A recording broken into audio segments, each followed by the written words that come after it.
Hi, I am Sudarshan Gupta, Government Excellence Higher Secondary School number 1, Shivpuri. नमस्कार साथियों, आज हम चैप्टर 5 कंटिन्यूटी एंड डिफरेंशियबिलिटी की एक्सरसाइज 5.1 का क्वेश्चन नंबर 17 लेकर आए हैं कि यदि कोई फंक्शन x = 3 पर कंटिन्यूअस है तो वो अननोन की वैल्यू a और b अननोन है उसमें, तो a और b की वैल्यू कितनी होना चाहिए, यानी a और b की वैल्यू कितनी हो जिससे वो फंक्शन x = 3 पर कंटिन्यूअस हो जाए। यदि आपको ये क्वेश्चन अच्छा लगे तो आप इसको लाइक और सब्सक्राइब जरूर करें और अपने साथियों तक इसको शेयर करें जिससे आपके साथी भी इसका लाभ ले सकें।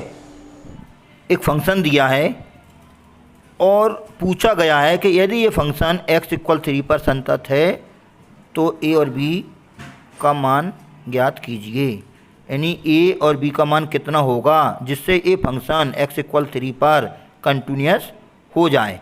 तो यदि कोई फंक्शन किसी पॉइंट पर कंटिन्यूअस कब होता है कि उस पॉइंट पर उसकी लिमिट और उस पॉइंट पर उसकी वैल्यू, फंक्शन की वैल्यू इक्वल है तो फंक्शन कंटिन्यूअस होगा। तो x = 3 पर इसकी लिमिट और x = 3 पर हम वैल्यू इससे निकाल लेंगे क्योंकि x = 3 पर फंक्शन इतना है।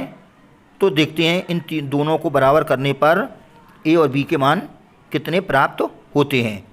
क्योंकि जब हम x 3 की ओर ले जाएंगे लिमिट ज्ञात करने के लिए तो 3 की तरफ जाने के दो तरीके हैं, 3 से लेस की तरफ से और 3 से ग्रेटर की तरफ से। तो 3 से लेस के लिए अलग फंक्शन दिया है और 3 से ग्रेटर के लिए जब x की वैल्यू 3 से ग्रेटर है तो फंक्शन अलग दिया है। तो इसके लिए हमें लेफ़्ट लिमिट और राइट लिमिट दोनों ज्ञात करना पड़ेंगी। तो x = 3 पर फलन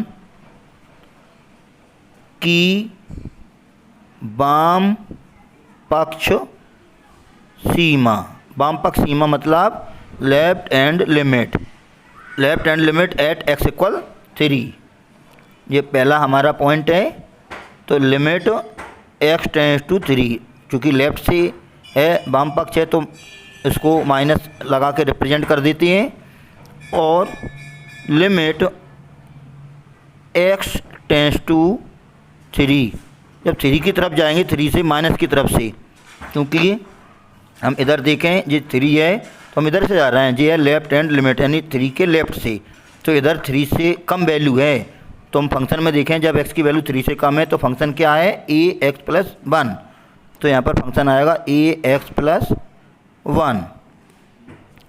तो x 3 की साइड में जा रहा है तो मान लिया कि x कितना है 3 से h कम, क्योंकि 3 की साइड में जाएगा तो 3 से इधर से जाएगा तो इधर से 3 से कम ही रहेगा। तो 3 से कितना कम है तो मान लिया कि x 3 से h कम है। तो यदि x 3 की साइड में जाएगा देन h आपका 0 की साइड में जाएगा, क्योंकि जब x 3 पे पहुंच जाएगा तो 3 से 3 कैंसिल होके h 0 हो जाएगा, क्योंकि x 3 की साइड में जा रहा है लेफ़्ट से। तो 3 की साइड में जाएगा तो h आपका 0 की साइड में जाएगा। तो लिमिट h → 0 और ये 3 की साइड ये 0 कब जाएगा तब x 3 - h होगा। तो यहाँ पे x की जगह पर हम 3 - h पुट कर देते हैं तो ये लिमिट हो जाएगी हमारी a और 3 - 0 + 1, तो 3a + 1 ये आपका लेफ़्ट लिमिट की वैल्यू है, ये लेफ़्ट लिमिट। अब हम क्या करेंगे x = 3 पर फलन f(x) की राइट हैंड लिमिट मतलब दक्षिण पक्ष सीमा, right hand limit, limit x → 3, right में मतलब सेकंड पार्ट कर रहे हैं हम, तो राइट का मतलब होता है 3 की साइड में इस साइड से जा रहे हैं तो इधर 3 से ज़्यादा वैल्यू है तो 3 से प्लस से हमने रिप्रेजेंट कर दिया। तो हमें मालूम है कि जब x की वैल्यू 3 से ग्रेटर है तो फंक्शन कितना होगा, और 3 से ग्रेटर के लिए जब x की वैल्यू 3 से ग्रेटर है तो फंक्शन अलग दिया है bx प्लस 3। इसमें भी हम put x equal 3 plus H, क्यों, x 3 की तरफ जा रहा है 3 से राइट की साइड से, तो इसका मतलब है जब वो इधर से जाएगा तो इधर वैल्यू 3 से ग्रेटर होगी, पर 3 से कितनी ग्रेटर होगी, तो मान लिया 3 से h ग्रेटर होगी, 3 से ज़्यादा रहेगी, x की वैल्यू 3 तो हो नहीं सकती, 3 की साइड में जा रही है तो इधर से वैल्यू जाएगी तो 3 से ग्रेटर ही रहेगी। तो मान लिया कि कितनी ग्रेटर है, 3 से h ग्रेटर। अब हम x को चूँकि 3 की साइड में भेज रहे हैं, तो यदि x 3 की साइड में जाएगा तो आपका जो h है वो आपका 0 की साइड में पहुँच जाएगा। कि यदि x 3 पर पहुँचा दें तो 3 से 3 कैंसिल होकर h 0 हो जाएगा, यानी ये x 3 के नज़दीक रहेगा तो h भी आपका 0 के नज़दीक रहेगा। तो जो लिमिट है हमारी वो कन्वर्ट हो जाएगी लिमिट h टेंड्स टू 0 में, कब, जब x की जगह पे 3 प्लस h पुट करेंगे, तो 3 प्लस h हमने पुट किया और ये 3 आ गया। इसको हम सॉल्व करेंगे तो लिमिट h टेंड्स टू 0 जो हो जाएगा 3b प्लस bh प्लस 3। जैसे जैसे h 0 की साइड में जाएगा तो ये पोर्शन 0 हो जाएगा इतना, तो हमारा फाइनल आ जाएगा 3b प्लस 3। यहाँ पे हमने 0 लिख दिया, तो ये आपकी लिमिट आ गई 3b प्लस 3। अब फंक्शन की वैल्यू देखें।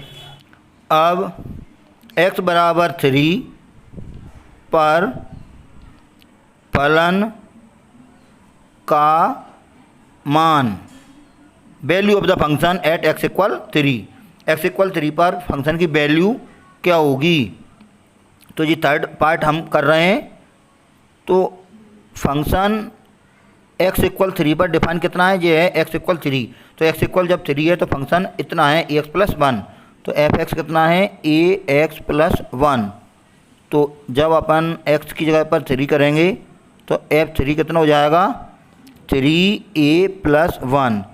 ये आपका थर्ड पार्ट आ गया। अब हम देखते हैं कि फंक्शन यदि फलन x इक्वल 3 पर संतत है तब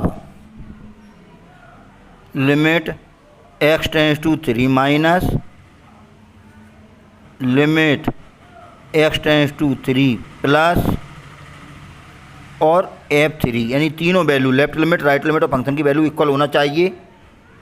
हमें मालूम है लेफ्ट लिमिट कितनी थी इसकी 3a प्लस 1, राइट लिमिट थी 3b प्लस 3, और जो फंक्शन की वैल्यू है वो 3a प्लस 1। ये दोनों सेम हैं तो इन दोनों को हम बराबर कर दें। 3a plus 1 equal 3b plus 3। इससे हम 1 को इधर भेज दें तो 3a equal 3b plus 3 minus 1। इससे a की वैल्यू कितनी आएगी 3b प्लस 2/3। ये आपकी a और b में एक रिलेशन आ गया। यदि फंक्शन इस रिलेशन को फॉलो करता है, यानी b की वैल्यू यहाँ पे लिखते जाएं और a की वैल्यू निकालते जाएं। जैसे मान लो यदि b 1 होता है तो a 3 और 2 5/3 होना चाहिए। तो यदि b 1 होता है तो a 5/3 होगा। तो ये फंक्शन x इक्वल 3 पर कंटिन्यूस हो जाएगा। इस प्रकार इसमें b की वैल्यू पुट करते जाएं, a की वैल्यू निकालते जाएं। तो a और b में यदि ये रिलेशन है तो इस रिलेशन के लिए दिया गया फंक्शन या फलन x इक्वल 3 पर कंटिन्यूस होगा।